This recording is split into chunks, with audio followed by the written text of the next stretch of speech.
Hello అండి, అందరికీ నమస్కారం. అస్సలం వలైకుం. Welcome to Uzma's K world. I Uzma Shaikh. So guys, ఈరోజు మా అమ్మ అయితే బూందీ చేసిందండి, చాలా సింపుల్ వేలో. బట్ నేను మీకు కొంచెం టిప్స్తో అయితే నేను మీకు ఎక్స్ప్లెయిన్ చేస్తాను.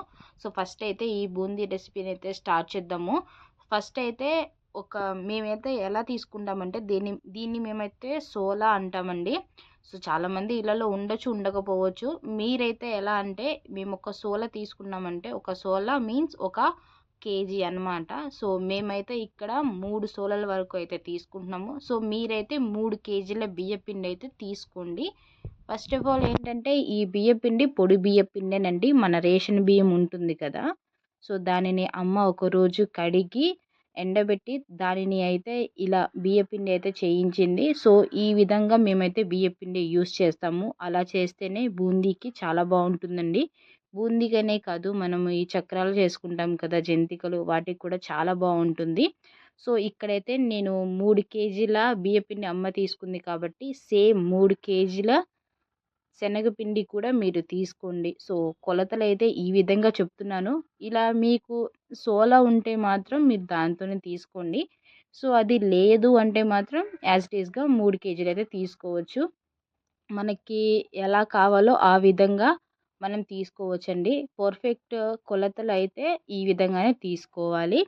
సో 3 కేజీల వరకు అయితే శనగపిండి కూడా తీసుకున్నాము. సో ఇక్కడ ఏంటంటే, శనగపిండి అమ్మ పట్టించింది. ఎలా అంటే, పచ్చి శనగపప్పు ఉంటుంది కదండీ, సో దానితో పట్టించిన శనగపిండి అనమాట. మీరు కావాలంటే నార్మల్ శనగపిండి కూడా యూసుకోవచ్చు. మీకు ఎలా వీలుంటే మీరైతే అలా పాసిబుల్గా చేసేసుకోండి. సో ఇందులో అంటే ఒక స్పూన్ అయితే పసుపు, హాఫ్ స్పూన్ వరకు అయితే మేము వంట సోడా వేసామండి. ఒక స్పూన్ వరకు అయితే ఉప్పు వేసాము. సో ఇక్కడ వంట సోడా వేసాము ఎందుకంటే మంచిగా గుల్లగా కూడా వస్తాయండి. అండ్ ఉప్పు మనకి టేస్ట్కి తగినంత ఇక్కడ వేసింది. మళ్ళీ మనం నార్మల్ బూందీలో కూడా కలుపుతాం కాబట్టి పసుపు కలర్ అండ్ టెక్స్చర్ కోసం అయితే వేసిందండి. సో మొత్తము ఈ విధంగా కలిపిన తర్వాత ఇందులో వాటర్ పోసి కొంచెం కొంచెంగా మనము బజ్జీ పిండికి తక్కువ అండ్ పకోడీకి ఎక్కువ. అంటే ఏ విధంగా అంటే, కొంచెం పిండి జారుడుగానే ఉండాలి, కొంచెం గట్టిగా ఉండాలి. ఆ టెక్స్చర్ మీకు చూపిస్తాను. సో ముందైతే అమ్మ కలుపుతుంది కదా, సో ఈ విధంగా మీరు కూడా కలిపేసుకోవాలండి. చాలా సింపుల్ ప్రాసెస్లో అయితే చేసుకోవచ్చు. బట్ ఈ అంటే హెవీగా మనం చేసేటప్పుడే కొంచెం ఎక్కువ టైం అయితే తీసుకుంటుంది. ఫస్ట్ అయితే మేము కట్టెల పొయ్యి మీద చేస్తున్నాము. సో పొయ్యి మీద కడాయి పెట్టామండి, ఐరన్ కడాయి. అందులో అయితే మేము 2 ప్యాకెట్స్ వరకు అయితే ఆయిల్ వేసాము. సో మేము ఇక్కడ 2 కేజెస్ వరకు అయితే ఆయిల్ తీసుకున్నామండి. సో ఈ ఆయిల్ అయితే కొంచెంసేపు హీట్ ఎక్కాలి. సో మనం కలుపుకున్న పిండి ఉంది కదా, సో ఈ విధంగా అంటే కొంచెం గట్టిగా ఈ విధంగా కలుపుకోవాలి. ఎలా అంటే, శనగపిండి గాలి ఆడితే ఇంకా గట్టిగా అయిపోతుంది. సో మీకు చూసుకొని కొంచెం వాటర్ పోసి ఈ విధంగా జారుతూ ఉండాలి పిండి. ఇలా ఇలా అయితే కిందకి పూసలు పూసల వైజ్‌గా కిందకైతే దిగుతుందండి. సో అయితే మేము కొంచెం వేసి చూసాము. ఆయిల్ అయితే మంచిగా హీట్ ఎక్కింది. సో ఇప్పుడైతే పిండి అయితే వేసేసుకుందాము. సో ఇలా బూందీ గరిటె తీసుకొని కొంచెం కొంచెం వేస్తే, సో ఆయిల్ హీట్ అవ్వాలండి. ఆయిల్ హీట్ అయితేనే ఆ విధంగా బూందీ అనేది పైకి పొంగుతూ వస్తుంది. సో అమ్మ చేతికి సెగ తగులుతుందనమాట. అందుకే అమ్మ కొంచెం ప్లేట్ అనేది పైకి అనేసింది. సో అక్కడ చూడండి ఎలా దిగుతున్నాయో కిందకి. ఈ విధంగా అయితే మనమైతే చేసుకోవాలండి. ఇదైతే ఫస్ట్ వాయ కొంతమందికి చక్కగా రావచ్చు, కరెక్ట్‌గా రాకపోవచ్చు. బట్ నేను రెండో వాయి కూడా నేను మీకు వేసి చూపిస్తాను.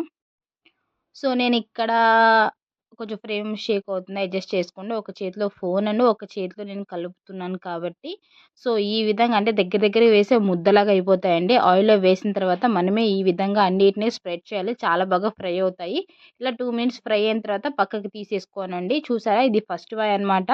నేను మీకు రెండోసారి అయితే మళ్ళీ చూపిస్తాను. సో మళ్ళీ అండి ఒక గిన్నె సగానికి తీసుకొని ఈ విధంగానే ఆయిలు మనకి ఇలా వేస్తే అలా పైకి రావాలండి. ఆయిల్ మంచి హీట్‌గా అయితే ఉండాలి.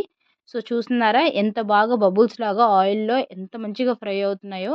ఏదైనా మనము ఆయిలు వేడి చేసుకునే దానిలోనే ఉంటుందండి టేస్ట్ అనేది. సో ఇలా వేస్తే అలా పైకి పొంగుతాయన్నమాట. అప్పుడు మనకి ఎలా అంటే, బూందీకి మంచిగా గుల్లగా గూడా వస్తాయి, పొంగినట్టు ఉంటాయి. కొంతమందికి నేను బూందీ చూస్తాను ఎలా అంటే, సొట్ట పోయినట్టు, చతికిల పడినట్టు ఉంటాయి. సో అలా అవ్వకూడదండి. అది ఏంటంటే, ఆయిల్ హీట్ అవ్వకుండా మనం ముందుగా ఏసేసాం కాబట్టి అలా అవుతా ఉంటాయి కొన్ని కొన్ని వాటిల్లో. సో ఇది సెకండ్ వే అనమాట.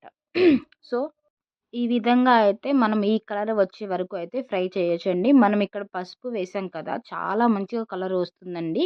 తర్వాత ఇందులో మనము కారం కూడా కలుపుతాం కాబట్టి చాలా మంచి కలర్ వస్తుంది. సో ఇంకో వాయ, సో ఇది మూడో వాయ అనమాట. జాగ్రత్తగా చూడండి.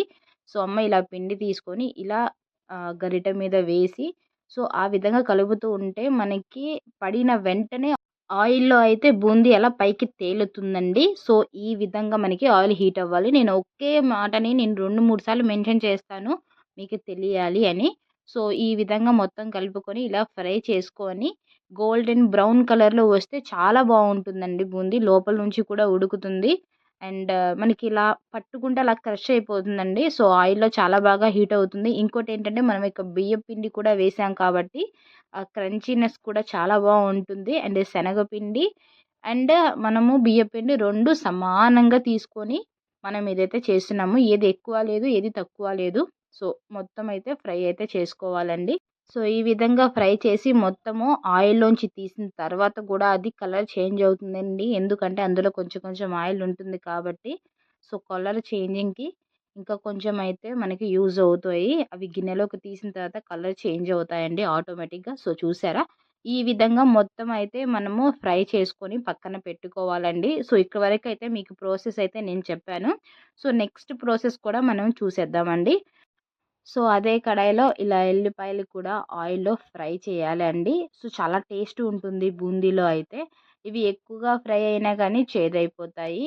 ఒక టైప్ ఆఫ్ స్మెల్ కూడా వస్తుంది. సో, నార్మల్‌గా అలా ఫ్రై చేసుకోవాలి. నెక్స్ట్ పల్లీలు కూడా ఒక గుప్పెడు వరకు అయితే పల్లీలైతే ఆయిల్‌లో వేసి అవి మంచిగా ఫ్రై అవ్వాలండి. ఎక్కువ ఫ్రై అయిపోయినా అది బ్లాక్ అయిపోతాయి చూసేసుకోండి.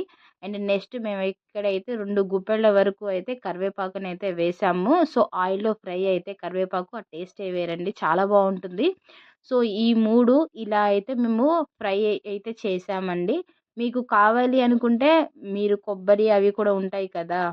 అటుకులు అవి. సో, అవి కూడా యాడ్ చేసేసుకోవచ్చు. మాకు పాసిబుల్‌లో ఉన్నంత వరకు అయితే మేమైతే ఇది చేశాము. నేను మీకు ఇంకొక రెసిపీ ఉంటుందండి బూందీది. అది నెక్స్ట్ టైమ్ అయితే చేసి చూపిస్తాను. సో, ఆ వీడియో కూడా నేను ఇఫ్ పాసిబుల్ నేను వెరీ సూన్ అయితే ఆ వీడియో కూడా చేస్తాను. సో, ఇందులో అయితే మనం ఫ్రై చేసుకున్న కరివేపాకు అండ్ పల్లీలు, అలాగే ఎల్లిపాయలు, కొంచెం కారము అండ్ కొంచెం ఉప్పు అయితే అది మన టేస్ట్‌కి తగినంత అయితే వేసుకొని మీకెంత కారం కావాలో అలా వేసుకొని మొత్తం కలపడమేనండి. సో, అంతేనండి. చాలా అయితే సింపులు. నేను ఈ వీడియోలో మీకు చాలా క్లియర్‌గా మెన్షన్ చేశాను అని అనుకుంటున్నాను విత్ కొలతలతో సహా. సో, ఈ వీడియో మీకు నచ్చినట్లయితే లైక్, షేర్ అండ్ సబ్స్క్రైబ్ చేయండి. ఇంకో మాట నేను మీకు చెప్పాలనుకుంటున్నాను. మీ సైడ్ నుంచయితే నాకు ఫీడ్‌బ్యాక్ రావట్లేదండి. సో, మీకు నచ్చితే మీరు డెఫినెట్‌లీ నాకు ఫీడ్‌బ్యాక్ అయితే ఇవ్వండి. Thank you for watching.